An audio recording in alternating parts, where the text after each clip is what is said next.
Ulira. Eka na kaimbo kajukira. Zinanga tokwa. Ate mumwali bato. Ate fere umayira ine myaka imeka.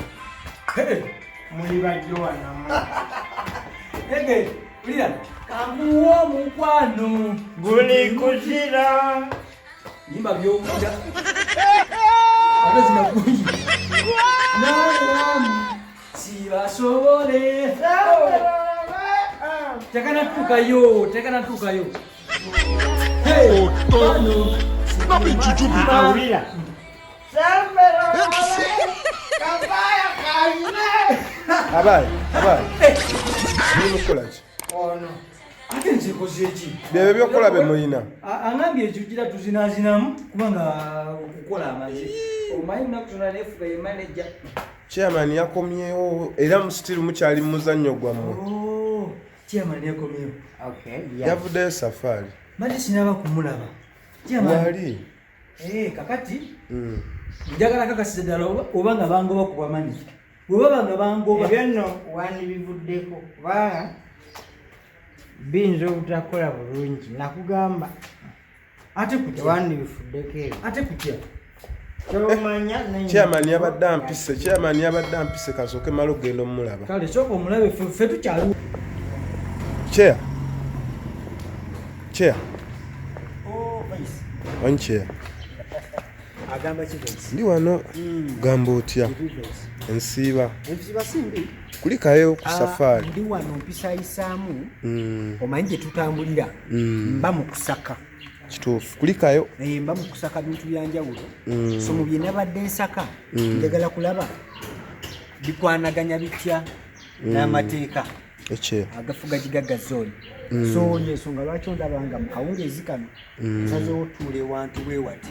Eche. Kyekiruva isi. Kye munnaye mbadde mpitayita nga ndi ku jange. Nsanze basajja bo mu kifo ky'okkola. Oba bali mu weekend ate nga leero lwakubiri. Bana bakigaga zone. Bali amazina gabatta. Aline kabaya bali mazina kye. Tira manager. Kale. So can explaining manager. Kangene muyite. Then bana balaba. Small. Olikiria. Mbadde mpita ku musajja wali eri naye obusungu bwalina bungi oba baloosa atya nti muli eno mulimu kucacyanca. Tobanga gw'omugani. Asobola oloota. Asobola oloota. Alayika abaloose. Kabaya si ya mugambi. Akuyita. Tugende omulabe. Kufeanga togitwala. Era kyekimu kati nze mane. Ate gwe akugambye oyanguwe.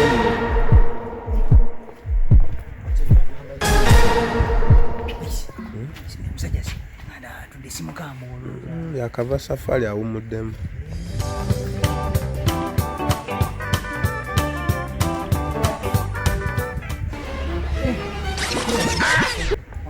Abali mu kuzanyeyo abali mu mazina. Ati tifere tunazanya. Eno kirabu. Tetunazanyako. Kiyabanje tunazanyako obweda tuli mu kusiimula ngamba kabaya siimula. Eno kirabu. Kirabu chair. Obweda tuli mu kusiimula ngamba bali ba Simolo. Ebintu ebintambuza wabwiru wa kigagga zone. Kuzunga eyo naje nzunga. Ntetenkanyiza muvubuka kulabanga naawe obaako yeki. Muli musaawa zino esaawa ezikyaliwo eziti. Muli mu kuzina. Muli kugamba eno kirabu. Kati buba joli. Obweda ndi bagamba basiimule. Vice. Anche. Abadde afaki. Abadde mu dansi. Vice. Nze njogera kyendabye. Njogera kyendabye kye. Mubadde mukola ki? Nsaba kunsonyiwa. Mubadde mukola ki? Obweda ndi mugamba akabaya asooka asiimule nga ye asooka kuzinamu. Asooka kuzinamu.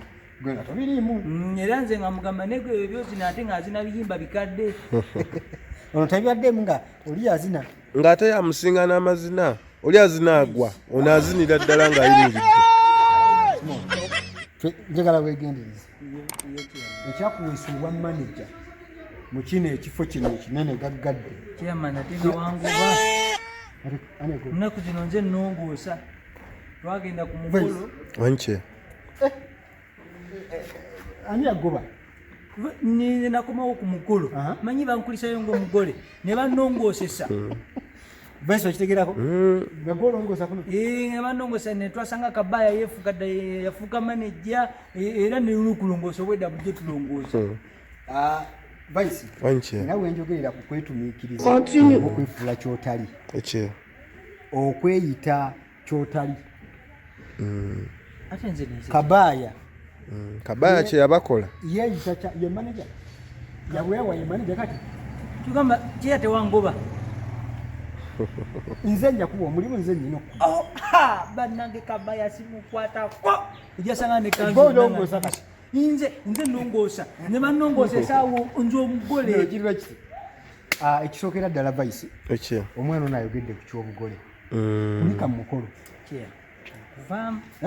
kuvaamu omukolo gwe gwansanga nga nina other programs ezankwata naye kansubire nti kampuni gye nnakuyungako erina kye yakola chairman nakimanya nga wali wagendako mu America eyo Vice yatugamba naye nali njagala okwebazaako enesimu nakagifuna njagala okusindikira ka voice note okwebaza abantu bewampa okolagana nabo bano aba Focus TV kampuni eyo enene eno gagadde tuteekamu sente eyo abantu abo bankola bulungi nnyo bakwata video ku mukolo bakwatira video ng'etukula bulungi nnyo etuba butibibooti bakwata ebifaananyi ku mikolo era nga bitukula bino byebyo nga binyirira era lwakuba nti ojja kulabako Vice ekimpadde amaanyi omuvubuka ono yabadde kyakulabirako omuvubuka yenna Vice twetaaga okubeera nga omuvubuka olina obuvunaanyizibwa famire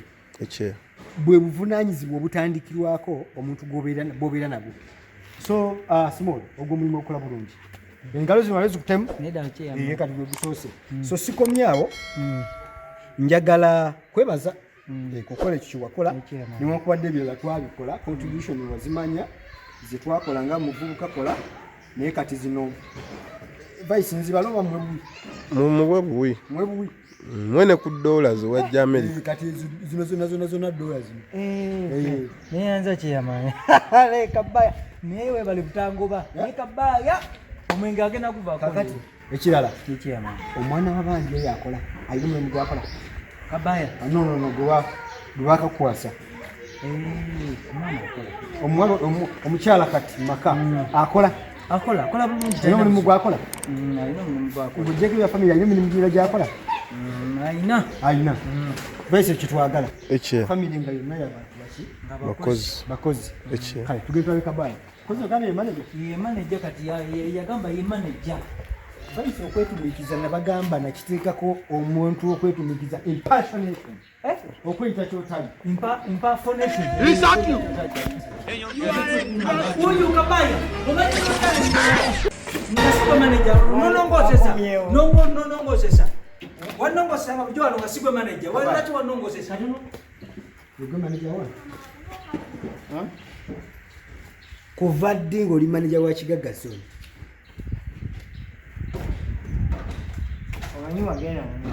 mpa nenkofira yange nenkofira gikugyeko yagijijako mbu yafuuka manager wa wano mpa nenkofira yange Vice ye manager wa wano munnaye yatugamba bwasigala mu kifo kyo nina kyempita okwetumiikiriza okweyita kyotali yanongosesa nze mpula nokikuba nonongosesa nene manager mulanga abalongosa babeera siba bulira Kabaya okweyita kyotali ogwo musango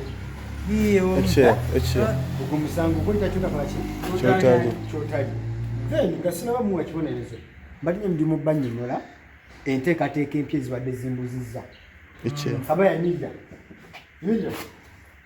bulungi beera bulungi kakati programu eriwo empya Small owulire byakulaba nga Muvubukakola twongeramu abantu ab'enjawulo mu Kigagga Zone nitugenda kikola tutya kampuni gaggadde ya Focus TV yatukkiriza okulawuna ebitundu ebituliraanye buli mwezi nga tusisinkana ekyalo ekyenjawulo Vice owulire kiramba n'abakadde bakyo abavubuka myaka 18 paka kwa 35 omuwala oba omulenzi kyetwagala abavubuka abo beeyunge ku platform ya Muvubukakola.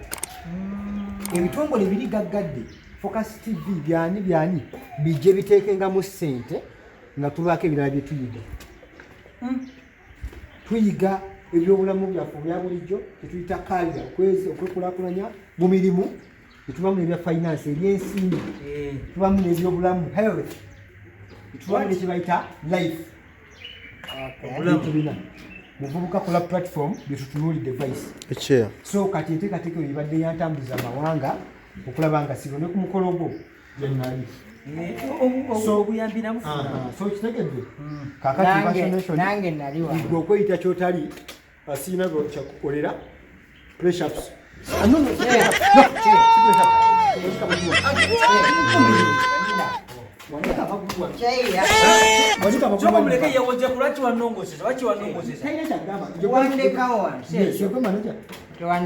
Yegwe manager nali managinga wana nobagamba yegwe manager gola nongoba wandeka kola kale siku managinga wana kukuuma kifo kino oyo abamu atimale webakulekawo kumala oba manager wanika n'amavivi wanika emikono ebigere byagala wano mikono tulabe ekirala ekiddako kikola tumalira mutike yangu no excuse wanika ebigere wanika ebigere kyogamba kyekiwa kakandeta